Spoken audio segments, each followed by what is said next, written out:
It is my absolute pleasure to introduce our guests of honor, CATRIONA McPHERSON and Hank Phillippi Ryan. And I am going to read through their bios very quickly because really we all want to listen to you guys. So I'm going to just do your quick bios and then turn it over to you for what I know is going to be a wonderful conversation. So I'm going to start with CATRIONA.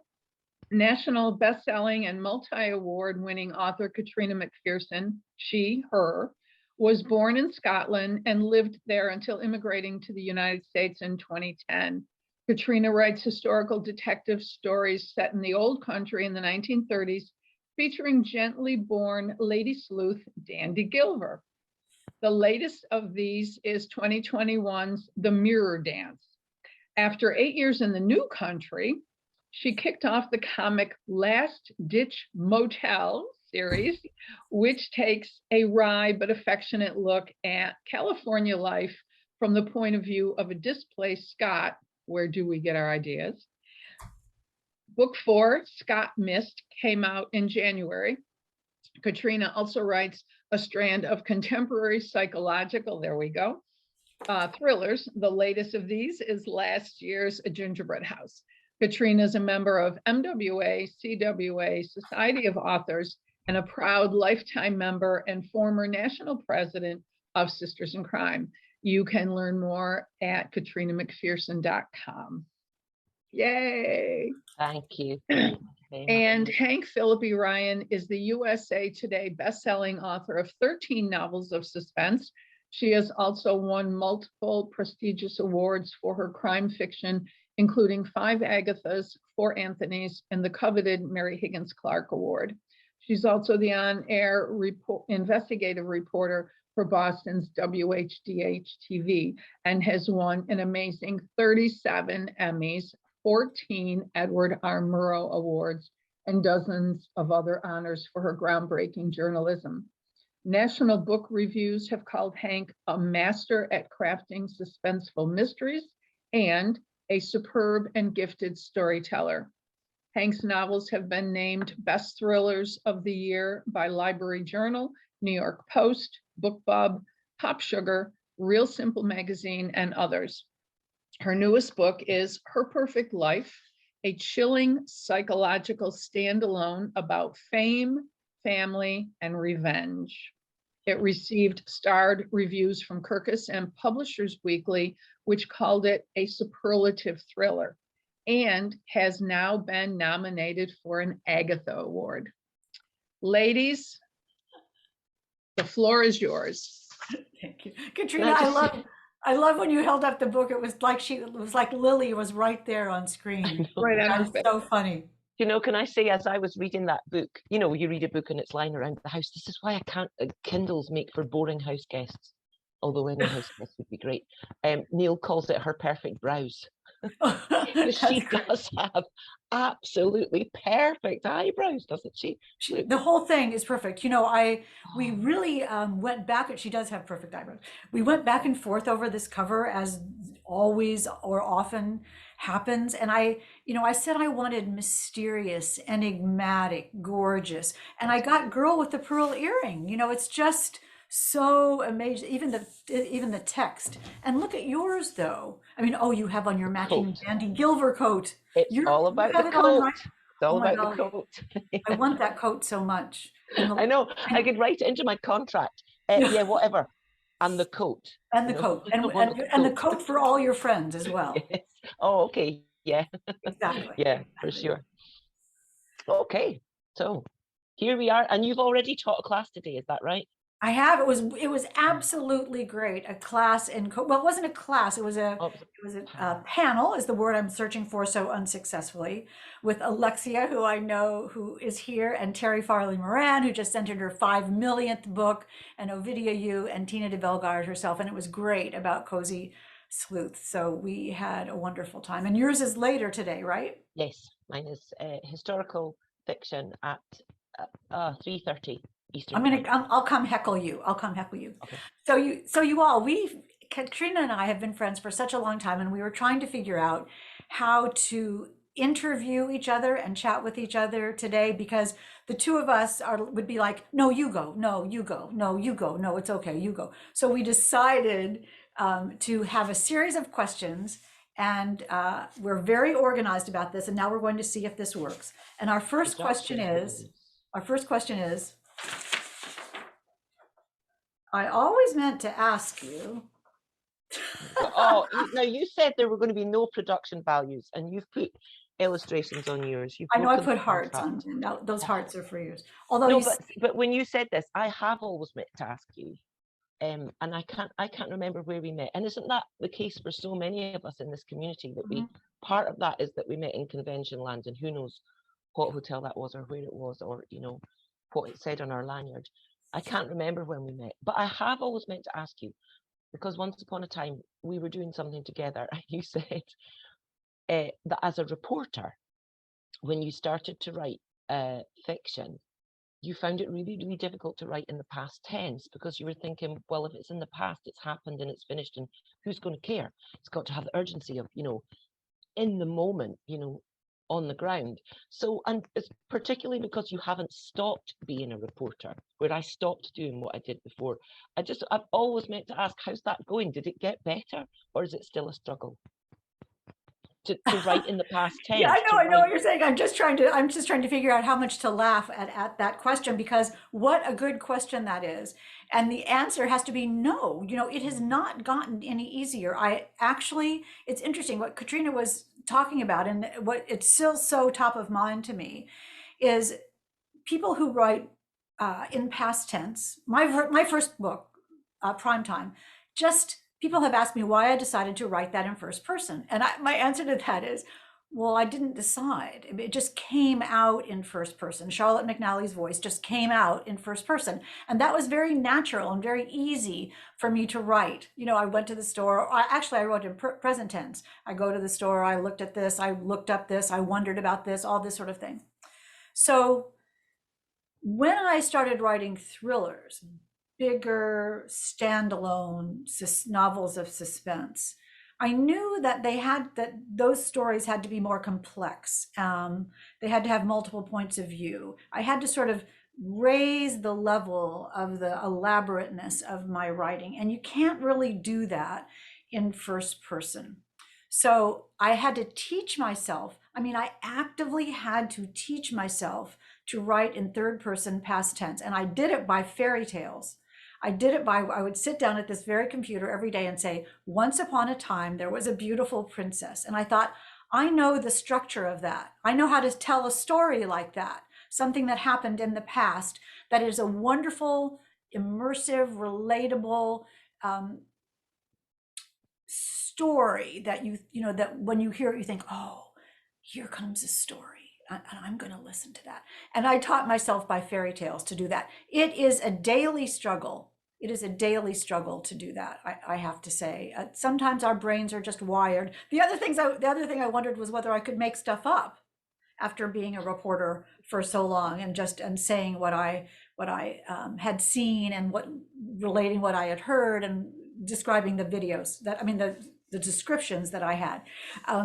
So I always meant to ask you, and it's kind of a different kind of thing. You're so brave, and your sense of justice is so strong, and you're such a good, dear friend, and so reliable and determined. And again, your sense of justice is so gorgeously on the surface and beneath. Was there something that happened in your life that made you want to stand up for the little guy, as you always do? Oh, what a wonderful thing to say. I can feel myself starting to well up, as opposed to you, broken cynic. Look who's talking. That's the first thing I'm going to say. And I am going to answer your question, but I do want to say about what you said. I'm sorry that it's still a struggle, but maybe it has to be. Maybe if you'd got really comfortable with talking in third person and making stuff up in the past tense, you wouldn't still be a successful reporter. Well, thank you. Maybe it had to stay that way.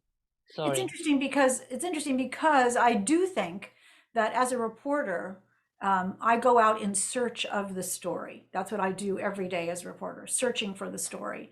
And it's the same thing in my novels now. You know, I am searching for the story and see what Truffling. develops in it. And Yeah. that tightrope is not scary to me because I Uh-huh. have, you know, faith in the process, as we say, that I will come, that I will find the story in the end. But let's go back to you. Yeah, So let's go back to me, having got some thinking time. Well, you know, when you said that, the little guy, maybe it comes from being the youngest kid in a big family. Huh? Like my first words were probably, "That's not fair." You know, Yeah. there's that.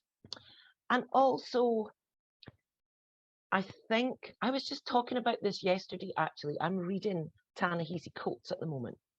It just happens to be, I read in alphabetical order through my TBR shelves. It's a new thing. I started it in 2020 and I love it. So I'm on the seas. I've just read Hillary Clinton and Louise Penny's, and now I'm reading Ta-Nehisi Coates. And I'm reading this book, We Were 8 Years in Power, and it made me think a historical accident. And I was talking to Neil about it, that little British kids my age, I'm 56, so little British kids my age got two things. We got Roots on the television, right? It was on over 3 nights or 4 nights, you know, that television program, Sure, of Roots. course. And then there was a children's television program called Blue Peter that was very BBC and very nanny-ish and very, you know, have you washed your hands, children, and very, very prim and very proper. But it was on at tea time and it was for children. And it was really, really secure in ideas of fairness and kindness and empathy and justice. And there were famines going on at that time in other parts of the world and huge fundraising effort. And the message was very much, these are children just like you. These are little girls and boys just like you. These are, I'm thinking about that child on the suitcase being read to that Carol was talking about. And I honestly think it's nothing in particular about me. I think it's just that I was lucky enough to be exposed to some real pow messages at just the right age about fairness. And also, I was the youngest kid in a big family who in fact had such an easy run because my 3 big sisters broke them in for me, right? But as far as I was concerned, I was always trailing along, looking for a little bit more. I If mean, that answers the question. it does, you know, and you have just developed into this such a leader, not only in writing, but in our community. And we're just all so grateful to that for your guidance and leadership. You know, it's interesting because I do think that when we were talking about this in the panel this morning as well, the idea that we as writers of mysteries and suspense are sort of looking for justice in some way. And I was the most miserable child. You know, I was unpopular. I was voted. All I did was watch old movies and read. And I had no friends, no dates, no anything. I was voted in middle school most individual. And they put my picture in the school paper upside down to show how weird I was. Thank you. Oh, it was awful. And you know, I know what most individual meant at age 14. It's like, we don't want to sit with you at lunch, you know, most weird, most misfit, most unlike the rest of us. Totally. And I was so crushed by that. And I went home and I was crying. You know, I said to my mom, they can't do this to me. They just can't, it's not fair. It's just not fair. Just as you said, exactly, to hear that echo. And my mom said, and I remember this so clearly, listen, kiddo. I mean, she comforted me as moms do, but she said, listen, kiddo, the world is not fair. The world is not fair. And you're just going to have to get used to it. And I remember at age 14 thinking, no, I don't. No, I do not have to get used to it. And I kind of vowed that I would make a difference in the world. So, I mean, it's just so funny that we turned out to, I mean, I don't know, funny, coincidental, wonderful, whatever it is, that we both turned out to do things that mattered as a result of seeing things like that. I'm so glad that you said that because I do think it matters. I think writing matters. And okay, we've all been thinking about what it means to be an essential worker in the last couple of years. And I live with that. I mean, your spouse is a lawyer. My spouse is an epidemiology professor. It would be so easy if you weren't also an investigative reporter, but certainly for me, it would be so easy to say matters, doesn't matter. You know, but I always fight against that and say no, stories matter and crime fiction matters, and you know what Frankie Bailey calls, not Frankie Bailey, it's the wrong person. The person Jill Payton Walsh, sorry Frankie if you're here, calls a dream of justice. Crime fiction offers a dream of justice. Do you know when you said that about being most individual, that you sparked a memory in me of when I must have been about the same age, 13 or 14, and boy-girl parties were starting, and someone I was at school with, a female friend of mine, was having a boy-girl party, but then one of the boys couldn't come, so there was a mismatch. And then this doesn't just say everything about the world then. She asked the boys which of the girls they thought they didn't want to attend the party, and then she came and told me that I was that one that had been chosen. That the boys had decided I was the girl that was no longer invited to the party. What doesn't kill you makes you stronger. You know, if that isn't the moment, I mean, what kids do to each other. How many things are wrong with that? Oh my gosh. And how many things are wrong with that? Most individual. But I wonder about that. That is so interesting that each of us had this thing that happened that we decided to be stronger about. Rather than collapse about. And I wonder about that. I wonder why we forget to be brave sometimes.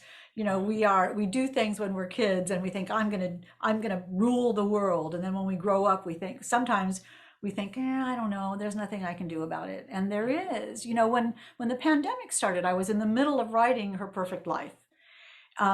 And I was on JetBlue coming home from West Palm Beach thinking, get me out of here. You know, I just want to go home. This is so scary. And I opened my laptop to work on my book. And I thought, oh, you know, this is so silly. You know, I've got to watch the news. I've got to get home and buy like aluminum foil or something and prepare. And then I eventually, not instantly, but eventually I realized, you know, I had decided to be a writer, an author, with intent and with agency, because storytelling is something that we need. And entertainment is what we need. And to be taken away from, to escape, to try to solve someone else's problems, that's just as important as anything else. And that sort of got me back into writing. Even though I was terrified, it made me feel that, you know, in your scale of important, unimportant, it made me realize that what I had decided earlier was just as wise. Let's go on to the next story, because we've kind of done that. Oh, we kind of did that. Did that. But what was the story? But origin story of your first novel. Tell us about that. Right, what was it? Origin story of my first novel. I was what you would call a university professor, but I can't call it that because that means full professor for me, and it sounds like I'm saying I was something I wasn't. I was a lecturer in a university. I was terrible at it. I hated it. I was miserable. I used to lock my office door and cry. And I've told this story many times. And what I wanted to do was write fiction. That's what I'd always wanted to do. But I didn't believe I could do it. Different times, different place. I didn't believe I could do it.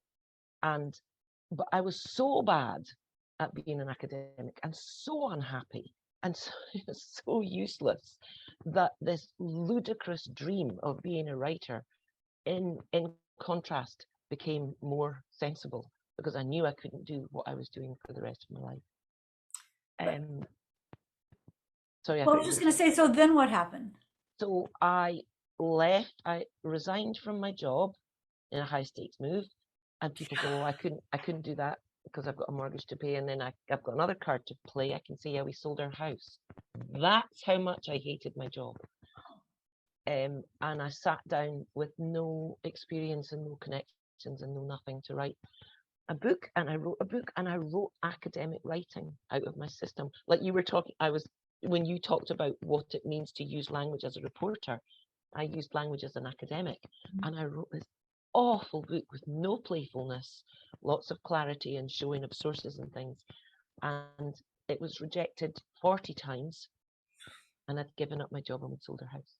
And I thought I'll put it in the drawer. And then Neil, I might just have to go and say thanks again, he's in the house, said, as a palate cleanser, Katrina, just for fun, what do you love to read? Why don't you write that?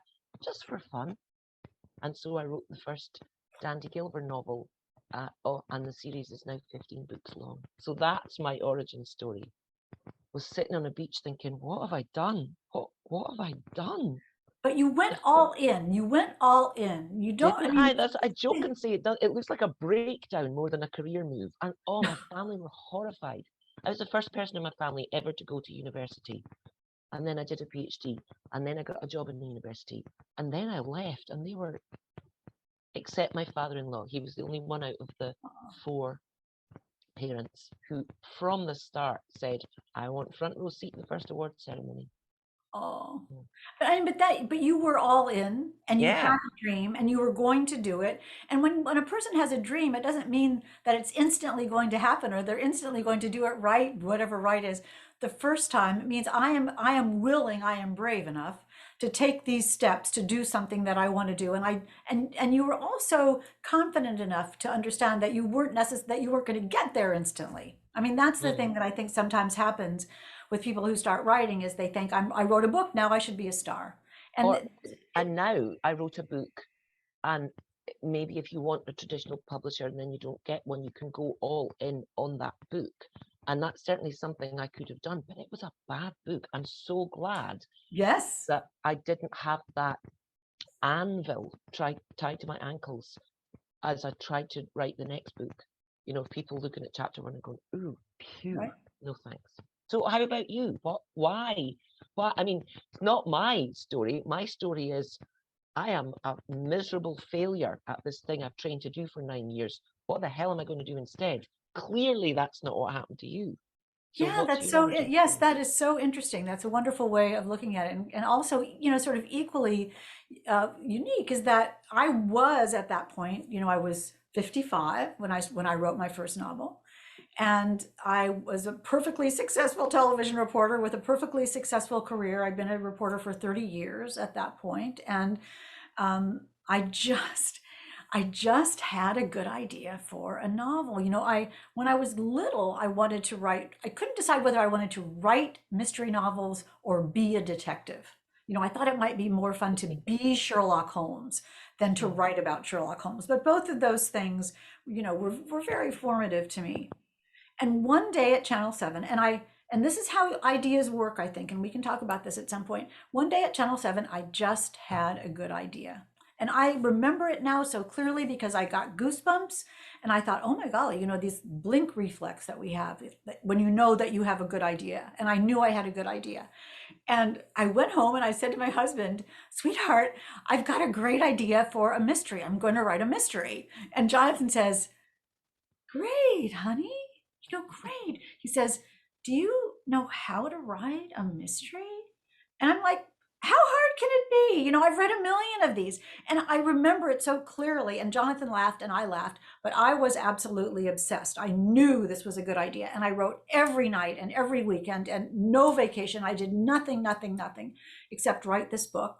And I thought, and I'll tell you this because it's just us. And I thought, I'm on television. That everybody's going to want this.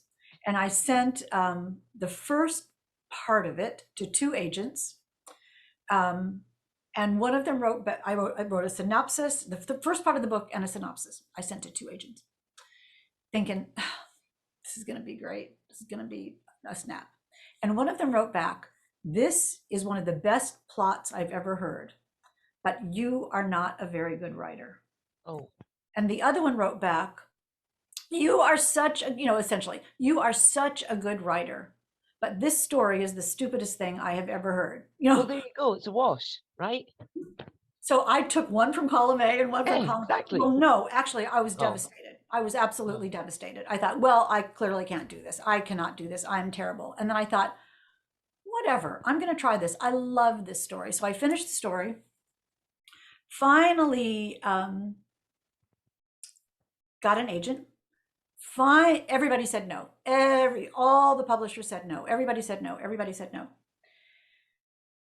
And finally, one one editor called my agent and said, I can't get Hank's story out of my mind, but she has written sort of a chick lit, fun mystery. She said, can she rewrite the entire book? Wait, which one was this? This was FaceTime prime or time. what? This was Prime prime time. time. Prime That, time. yeah, well, you Yeah. did, because Chicklet, no. No. So she Yeah. said, can you rewrite the whole book? Can she rewrite the whole book?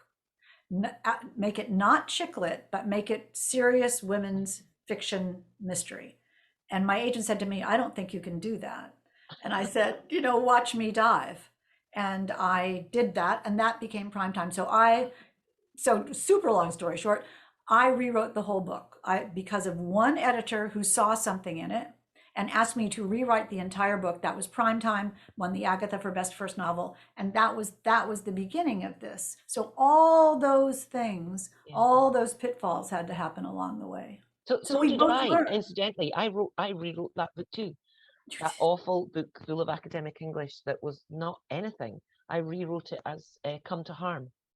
Same story, and then published it. It must have been 12 years later. Yeah, With which Nick I and love that book. Published it as a standalone. That was the literary fiction. Because I worked in a school of English, and when I had resigned, and one of my colleagues, we were in the photocopier room one day, said, and I said, I'm going to write a novel. And she said, oh, what's it about? I don't mean the plot. And I remember thinking, well, I don't know what you mean then. I don't know. I've gone away. No. Yeah, and that's something that we exploration learn of our along the way. attachment to, I don't know, myth. I don't know. Anyway, Next question. so did Jonathan? Sorry, really quickly. Oh. Did Jonathan read what you were writing when you were starting out? Yes, he did. And I will tell you this very quickly. Every day I would write my 5 pages, and every day I would take the 5 pages to Jonathan for him to look at. And I would hide around the corner to hear his reaction, to see whether he So was attractive laughing. That. Where are you up to? What do you think? Why are you laughing? Why did you put it down? Can you imagine how So awful we attractive. must be to live with? Every day I would wait for his reaction. Every day I'd hear laughter, or I'd hear a chuckle, or I'd hear, some sort of reaction. After about 10 days of 5 pages a day for 10 days, after about 10 days, there was nothing. There was absolutely nothing. And I came out and I said, so I stink, right? I really stink. This is terrible. And now I'm going to sneeze. I really stink. I shouldn't write. This is awful. I know. Just tell me. Just tell me it's awful. And he says, sweetheart, no, you're really a good writer, and this is going to be a good book. He says, but I've read 50 pages. Is something going to happen soon? And now I'm just sent in book 14, and I say to myself every moment in every book, is something going to happen soon? Because it matters. So it's gonna be like your husband helped you. My husband helped me as well. He did it the other way. I wrote the whole thing, and I spent a whole year and wrote the whole thing, and he hadn't read any of it. And then he took the whole 100,000 words and sat down to write it, and then came kind of crawling out of his office, bathed in sweat, saying that he had such a headache. He said, I was terrified, because what was I going to say if this was just rubbish? I mean, if there's just total inanity, what was I going to say? He said the wash of relief when he realised that it was all right is a moment he'll never forget. But yeah, we should. So origin story. What did we say we were going to do now? And Jonathan doesn't read my pages anymore like that. He reads the whole book at the end, and he's great. I mean, he is a lawyer, and he is a brilliant editor, and he is the best proofreader on the planet. If anybody needs that, he's incredible. We could do this as a quick fire. 2020 hindsight. What do you wish you'd known then that you know now? I'll say what you should have known then that you know now, Hank, is when you got those 2 bits of feedback. You're a great writer, but this isn't a good story. This is a great story, but you're no good as a writer. Now, we know now that if you get different opinions from everyone, it's all fine. It's only if you hear the same thing from everyone that you're in trouble. Right, that's what I think you should. Thank you. That is my 2020. Nicer to know that then, because I got something similar. I got an agent wrote back and said, "I don't like this, but I quite like you." And at the time, I was so offended, and then I reflected how much worse it would be if she'd said, "I love this, but you seem awful." That would be much worse. There is that. Anyway, I think because of the television metabolism, I think what I learned, what I wish I had embraced, was that things take longer in publishing. You know, so often in television, you go in the morning at 9 o'clock, you do a story, on 6 o'clock, your little movie is on TV, it's done, you finished, and the next day you start again. And in television, the timeline is so much longer, takes so much longer to write something that's really good. On the other hand, isn't that great? That we, you know, unlike television where I bang something out and it goes on and it's as good as it's going to be in that, you know, in that 8 hour period, or even in a longer investigation longer. But to have enough time, now I embrace the rhythm of writing rather than sort of chafing at how long it takes. for sure. I just handed something in. When would it have been? 14th of February. It's crossed off on my to-do list. That's what I'm looking at. I handed in the finished standalone to my agent on the 14th of February. No, actually on the 11th of February, the weekend before Valentine's Day, and thought, oh, that's it, off my desk. I am free. And then didn't she go and read it over the weekend? Oh, Thought, no, this no, is supposed to be please the don't do that. thinking time. It's We're supposed on to the be same gone. rhythm. I sent mine in. I'm looking at my list too on March, no, February, around the same time, February 14th is when I sent that in. And now the second edits are done, so we'll see. Now I'm thinking about all the things I should have fixed. All right, next one. Yeah, where are we now? Nothing to fear, but biggest professional fear, not real fear, because that's too No, that's too big. But what's your biggest Isn't that professional weird? fear? You know, when you sometimes get these things from panel moderators saying, I want to start this panel with, tell us something that you've never told anyone else before in your life. And you think, no. Why would I do that? Insane. Why would, even if you only go to Left Coast, Malice, Bouchercon, Bloody Scotland and Harrogate, that's 5, you know, wouldn't that be nice if it was still happening, and it will again? That's 5 times a year that you've got to dredge up something you've never told anyone before. No. Anyway, professional though. And yeah, and you know, let me just add to that to say, and if I haven't told anyone, there's a reason I haven't done that. And just because you say tell me it, I'm not going to say, oh well, yeah, all right, because you I have. like make up a lie or don't. That's always fun, you know, when Yeah. they say tell us something that might be true or might not be true, and then we have to guess. I'm not doing that. But so what do you fear? What's your biggest fear? Or a big fear, not the biggest fear? In professional life, I should have thought about this, shouldn't I? Probably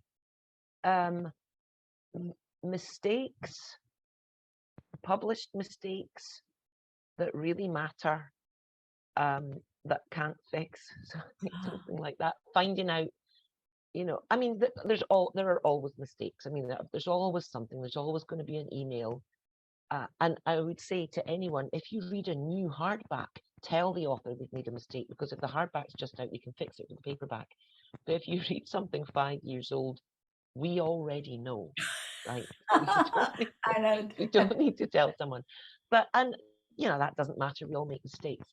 But mistakes that you really shouldn't have made, that are just there forever, I think that's probably my biggest. I mean, as a reporter, that is the worst possible thing that can happen, is to make a mistake. That's career ending, to make a mistake. At least we're writing fiction. I mean, I'll never forget when some review of one of my books said something like, she gets everything about being a reporter wrong. She clearly knows nothing about being a reporter. And I thought, yeah, yes, I do. But, you know, my biggest fear still is that I'll never have another good idea, that I'm done. That this Maybe I've got that one buried so deep. You can't even face it. I mean, I trust that the universe will give me the idea. I mean, after 14 ideas, and I've every single time thought I'm never going to have another good idea. I never am. This is over. And then something happens and I do, and I don't know what that is. I should learn to trust it a little bit more. But from time to time, I think, anytime now, I am ready for this. And I know that it happens when the time is right. But maybe this is going to be the time that it's never right. And I can't get rid of that. I mean, I just can't get rid of that fear. I think the last couple of years have been tough because of the lack of stimulation. Certainly, the 2 years of the pandemic at home, And when I haven't gone to the place where my stories are set and where I get my ideas, that's been slightly worrisome, but I've still got 3 in the bank. But I remember when I was Can I first, just have one of them because you have 3? yeah, you can have one. It'll be just right in your bailiwick as well. It'll be Oh, absolutely perfect. You know, some woman in Scotland, you know, in a bad I marriage. could make that up. I could You make can that up. do that. And Drew Ann always has good ideas. She's offered the Drew Ann Idea Emporium, so we Yeah, will go to Drew Ann as that would well. be good. I So remember having that fear, and thinking, like, bolt upright in bed, saying, when I was writing my first, no, the second one, no, the first one, thinking I'll never have another idea, and thinking, right, have one. And I had one, but then it went into the book that I was writing, and I thought, well, oh, what if that's it? And then I had another one, and it went into the book. So that book ended up bloated, and I couldn't. And then I decided, try not to have ideas, because if you have an idea now, you'll use it in a subplot, something that's big enough for a novel. and you'll use it up. Yeah. Try not to have an idea. I'm going to try that. I'm going to try that. What I did learn from this, though, is and my new mantra is embrace the panic. I'm embracing the panic. And I'll tell you what I mean by that is in the edit booth, writing, when I'm editing my television stories, there's always a moment I've learned after all these years, there's always a moment where I think, oh my gosh, I don't have this. I didn't ask the right question. I don't have the right video. I forgot how to write this. I left something totally out. And then after that, you know, why didn't I ask, why did you take the money? Why didn't I ask the right questions? And then after that moment of panic is always the moment when I figure out the solution. So I've realized now that when I hit that panic, that the next step in the writing journey is the solution. So now when I panic, I think, yay, I'm at the panic stage. That means the solution stage is coming next. So that's very, very helpful, don't you think? That's the mistake you made, is thinking that any of this would be fun, right? Well, yeah, there's, okay, but that is a good question. It is fun when, but that's a new one that we don't have. It is fun when. What's our next one? Yeah, No, no, we don't have that one. Oh, we could. But it is fun when what? Oh, well, we've got turning Oh, point, turning which point, I think okay. we meant career turning point, but we can. We did. We Let's can do say, both.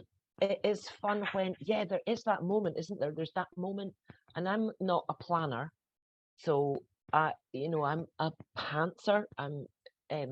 And sometimes an extreme pantser, and there was a time recently where I was on page 268 of a draft that ended up being 272 pages long, and I didn't know who'd done it, and that Yeah, was me too too. much even Oh, for me. no. But there's always that moment where you feel as if you've got thermals under you, where you just feel as if you're afloat and you're not shoveling anymore. And it's taken on a life of its own, and you're just a stenographer, or you're just an Yeah. amanuensis. You're just I following the heard it. characters along. I was at a interview where Lee Child and Stephen King were interviewing each other. And they each said that there was always a point in their novels where they felt that somehow the book was channeling through them and out their fingers and into the typewriter computer, and that they really had no control over that. And you can't make that happen, but when it does, you really feel it. I mean, I can feel my posture change, and I can feel my whole attitude change. And I'm such a terrible typist that sometimes in my manuscript, that when I know it's working, that little word thing will come up and say, there are so many errors in this manuscript that we can no longer correct them. And that means I'm just typing so fast, I don't even care about spelling anymore. The words are just coming out, and that is a joy. So I thought one of the things that it's not fair that's still in my life is I thought all American people could type, because you get taught to type, don't you?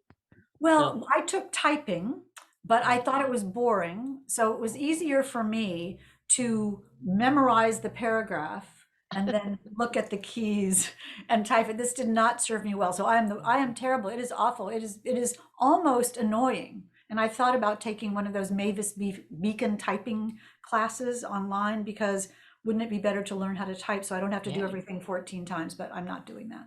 No, So in the UK, you're not taught to type. well, not if you're capable of learning Latin. It's so dumb. It's, you know, because I was bright enough to do Latin, I didn't get to do typing and secretarial. And even said, you know, if I am going to university, I'm going to need a summer job. You know, you can't get a summer job with Latin. Please, please, I want to learn to type. But they must have been going for stats of some kind, like number Oh, of kids who passed Latin and Greek and all this stuff. So no, I didn't get to. And then, you yeah. know, I've just whined about it. I haven't done anything about it ever since. I just whine. Yeah, whining is always helpful. Yeah. There's no question. I'm good at it too. Now my grandson, though, interestingly, can't write. Oh, His yeah. penmanship is so terrible. He wrote me a note years ago, and I said to my husband, "I think something's wrong with Eli. You know, look at this handwriting. You know, this is scary." And my husband says, "They only type. You know, they don't write." So It is. digression. I mean, yeah, it is a kind of boomer moment, isn't it? But the thought of little kids who can't read an analog clock because they never need to. And I try so hard to think, well, it doesn't matter then. It does. It does. Anyway, yes, Anyway. digression. Success.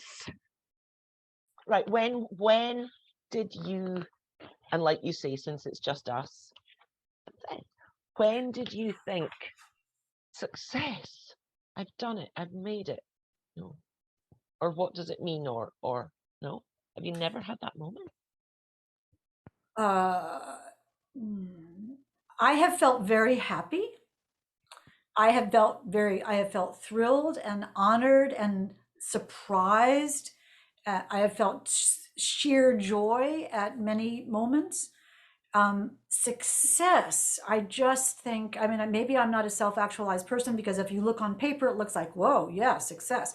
But I still feel every single minute of every single day, you know, that I'm still climbing, working, not quite there, not quite there. I raise the bar on myself every time. So I try to remember, you know, how I felt 15 years ago or whatever, what I would think of myself, you know, who I am now, Right. what I would think of myself then. And I think I would think, wow, that's great.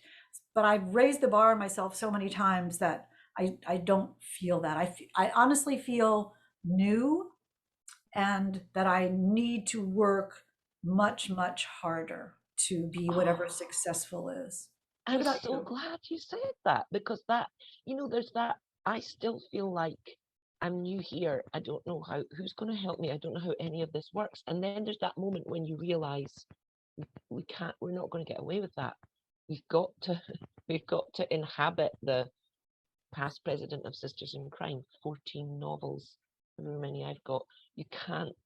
You've got to step into the role of someone who's going to say to someone else, let me help you, you know, and then you've Yeah, but just that's got to different. find, That's different. That's yeah, different. I really think, I mean, I think, yeah, my whole life, and like yours exactly is, you know, what we used to call paying it forward and shepherding, and people did it for me, certainly, and still do. I mean, and still do. So there's this yeah. flow of sisterhood and authorhood and writerhood that keeps going.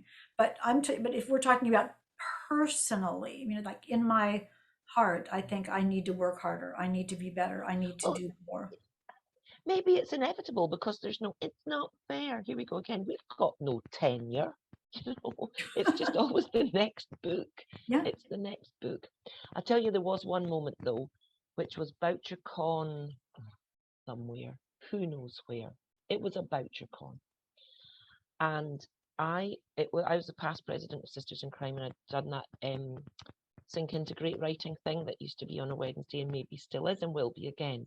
Anyway, Walter Mosley was the keynote speaker at this Sync Integrate writing. And so for 24 hours, he knew who I was. Not anymore, but for Oh, 24 hours, he knew who I was because I was, you know, helping and introducing him and, you know, there on the podium and things. And I remember being in a corridor in a convention center with these cool guys in leather jackets and fancy facial hair and stuff. And there's me in my little dress, rushing to get somewhere. And then Mr. Mosley was coming in the other direction, and these cool guys went, "Oh my God, that's Walter Mosley. Oh my God, it's Walter Mosley." And then Mr. Mosley said, "Hey, Katrina." And so for one shining moment, this woman in her little dress got a kind of, from whoever these On guys so many were. levels, on so many levels, It that's was so just a great. little perfect moment, and I thought, well, there you go. It wouldn't happen by the next day, but No, I love that. First of all, you're the queen of dresses. We need to talk after this is over about where you get those wonderful dresses.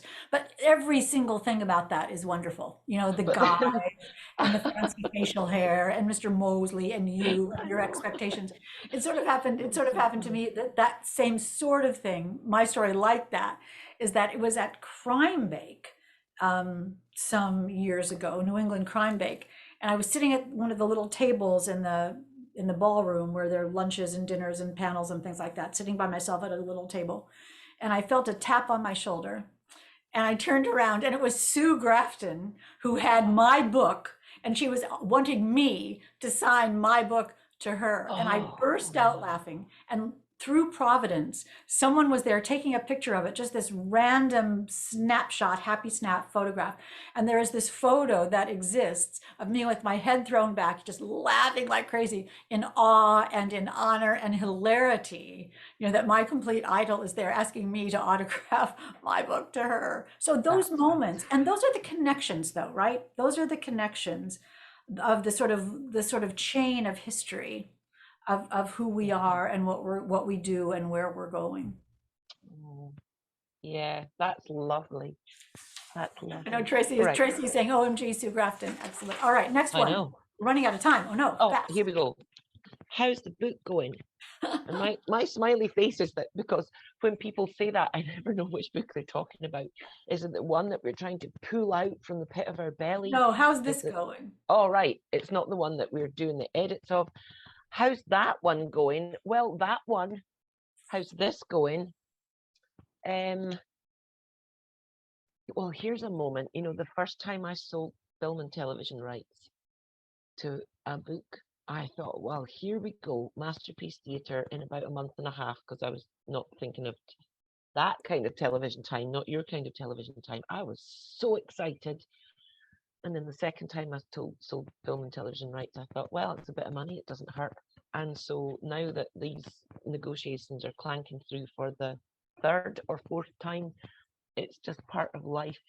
An absolute miracle, but it's still going well, right? If there's a film and television deal going on, then that's nice, but the chances of it ever being made are so slim. It's so expensive to film. Well, you know, historical. This particular one that I'm reading now is so visual, so perfect. It has every single thing that you could possibly need, plus your gift of this gorgeous language and this wonderful story and the whole upstairs, downstairs mix together. And this whole, I mean, your books are so intelligent and so smart and so full of everything. I just love them. And who do you see as Dandy Gilver? Oh, well, do you know, it's been such a long time since the first time that the person I saw as Dandy Gilver then couldn't play Dandy Gilver now, because it's 10 years later, or maybe she could. So I hope she's not listening to this. But it's an actress called Anna Chancellor, who was Duckface in 4 Weddings and a Funeral, and she was also in the Colin Firth Pride and Prejudice as the nasty sister. And she's Mim is just got saying the love her. perfect look. Yeah. Mim is saying love her in big letters. Yeah. Well, I can't wait to, I mean, this is the interesting thing though. I mean, I think of The Mirror Dance as a book, as a terrific book. You know, I'm a huge Dandy Gilver fan, as a terrific book. And it'd be great if it were on Masterpiece Theatre. That would be great. But the book stands alone, Yes. you know, Yes, as exactly. a book, as, Exactly. you know, in and of itself. So, great. How's the book going? Her Perfect Brows. Well, Her Perfect Life is, I'm so happy with Her Perfect Life. It's very personal. It's very, it's about fame. I want to ask you about that, because there's no chance that people are not going to think, well, this is Hank, finally, this is Hank, this investigative reporter. And it seems quite, what's the word? Yeah, I want to hear this word.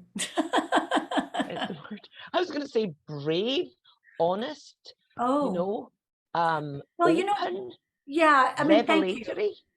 Yeah, well, thank you, thank you. I mean, it's very difficult to write about fame, and Lily Atwood, the famous reporter in Her Perfect Life, is much more famous than I will ever be. But the thing about it that's important, and the thing about it that is personal that you picked up on, is the sort of public eye, being in the public eye all the time. And Lily finds out you can't keep a dark secret if the spotlight is always on you. And I remember when I worked in Atlanta as an anchor person in Atlanta, I was coming home late one night after anchoring the weekend news, and I saw this raft of police cars on my street, blue lights, and it was like midnight. And I thought, ooh, a crime scene, maybe I've come across a story. And it turned out the police cars were at my house. And I leaped out of the car and I said, that's my house. And the police officer says, yep, Miss Philippi, we know that's your house. And I said, well, I work at Channel 2. And he said, yeah, well, we know where you work. And I said, well, what happened? And he said, a guy tried to break into your house, was inside your house. He's in the cruiser over there. We caught him, but he knew you were on TV, live on TV. So he knew you weren't home. Oh. That's And like, oh wow. Right? So I started thinking he knew where I was, so he knew where I wasn't, and he knew where I could not be until the newscast was over. And I started thinking, what if been something in my house that he found or saw or discovered that I had never wanted anybody to ever find or see or discover. And as a result of me being in the spotlight, that's how the story would unfold. That would be my downfall. And essentially, that's the feeling of Her Perfect Life. That and again, my mom. When the first time that this happened, and then I know we're almost out of time. When the first time that this happened, it was my first TV job in 1975, I think it was. And I went to the laundromat. That's how glamorous it was. And a woman came up to me and said, "Aren't you Hank from television?" And I said, "Yeah." And she said, "Oh, I have a good story for you." And of course, it might be Watergate, or, I'm a reporter, I'm gonna hear the story. But I called my mom. I went home and I called my mom and I said, I was whining, as we do. And I said, "Can you believe this? This woman came up to me in the laundromat. Can she just not call me in my office?" And my mom says, "Wait a minute, honey. You chose the spotlight. You chose the spotlight." She said, "Welcome to the spotlight. And I never want to hear you complain again." And I took that to heart. Yes. I walk down the street and some people say, "Oh, Hank, I love you." And some people say, "How could you have done that to him? How could you have done that to her? I hate you." And these are people who I don't know. I don't know them. These are strangers who have some idea about me and who I am. And that's what I was trying to put into Her Perfect Life. Obviously the title ironic. But then there's just a bit, right? But then there's that, but then there's the rest of the prism, because there's the people around her that you're right into their voice and their view. Her producer, that was the thing, that you're in her, Lily, right? You're in Lily, and then you're in her producer, and then you're in other people that I'm not going to talk about because spoiler alert. But it was not. That would have been a lot already, but then there's all this other stuff round about that you think, how? Well, I really want people not to watch television the same way again, not to watch TV news the same way again. Just like when we read a bad review and we think, "I'm a person in here. How do you want me to feel about that?" I want you to think, when you watch a reporter on television, thinking there's a person in there. There's a person in there who has a family. And that was the other thing. I chose the spotlight, but my family didn't choose the spotlight. And what does that do to them? So yeah. And just like you, I sent in my new book. I just sent it in. I'm so excited about it. And we as authors are the only people, you know this, that someone says, "Is it good?" And I think it's either the best thing I ever wrote or it stinks. It depends on what my editor says. Do you know what hurts? What I mean, I am going to whine again. It's been I don't know what we've got left to talk about. Oh no, we were talking about what we like to read. That's about the only thing that's left. is the only thing that hurts is when people are cynical about what they do. People can hate what we do or love what we do or say, oh, you know, I'm reading other things now and I enjoyed a couple, but I'm reading other things now. But when people are cynical about what we do, especially if you're prolific, like you don't use like the word churn, crank, Churn. Oh, bone. crank, bang them out. No, don't, because it's really, and quite often people who don't do a job where you do your best and then perfect strangers can go on a very public website and say 1 star and here's why. I mean, I'm okay because I never read them. I read reviews of books I'm going to read, but I don't read reviews of books that I've written because I'm not going to read them. But it does feel sometimes like you crack your rib cage and you put your beating heart out into the world and people go, ew. Or they say, yeah, I'm gonna write a book, maybe if I have time one weekend. Time. If I have time. That's right. Yeah. And they say it, and sometimes they say it, you know, as if it's a compliment. You know, you're really banging those out. And I'm like, Yeah. yeah, It doesn't no, always not at feel like a all, really. compliment. The other, do you know the other thing? The other thing that I wish people wouldn't say, hear me, or maybe I should not do this, or No, I just will, is don't ever say to a writer, my mum loves your book. oh, well, all right, That's fine. not just me, right? If someone says my mum loves your books, I always want to say my grandma's got that shirt. I'm going to use that. I'm going to use that. Well, and It's the just, other, and it shouldn't matter, you know, it shouldn't matter, but it just always makes you feel kind of patted on the head. exactly. Well, and I can, Oh, and what happened to me is people say, um, "Oh, I've watched you on TV since I was a little girl." oh, I yeah, think, great, yeah, yeah, but it is great. It is it great, is. but it is sort of an indication of time going by. Yeah. And before all of our time goes by, Which time has. let's do say what we're reading. So because this is what Well, this is all I about. said what I'm reading. I'm reading We Were 8 Years in Power.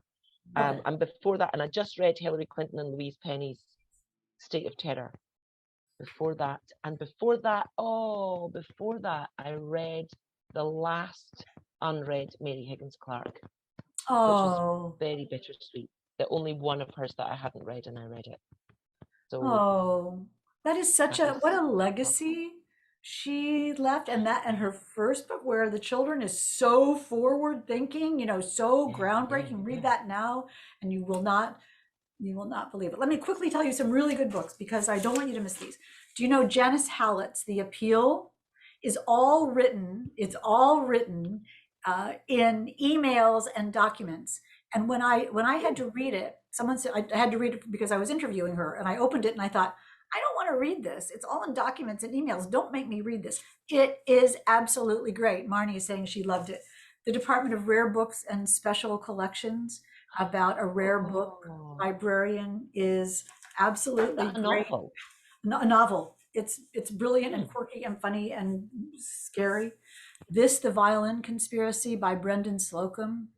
It's about a man who's a an elite violinist, whose grandfather gave him a violin that was given to him by his owner. His grandfather was a slave, great grandfather was a slave.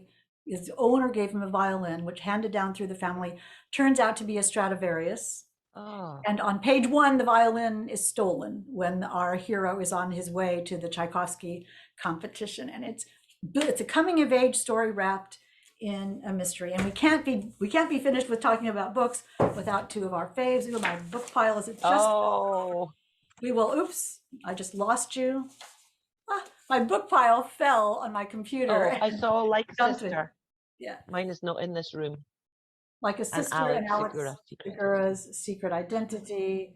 We have now given you, between Katrina and we have both given you 100 books to read, which we Well, hope. I haven't read and don't own the first 3 that you held up. I've got Alex's and I've got Kelly's, but more books, just as we were about to run out, right?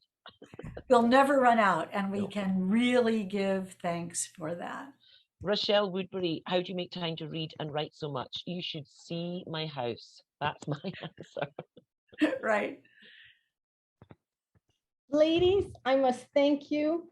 I can't tell you what's going on in the chat. Everyone's It was absolutely inspired and validated.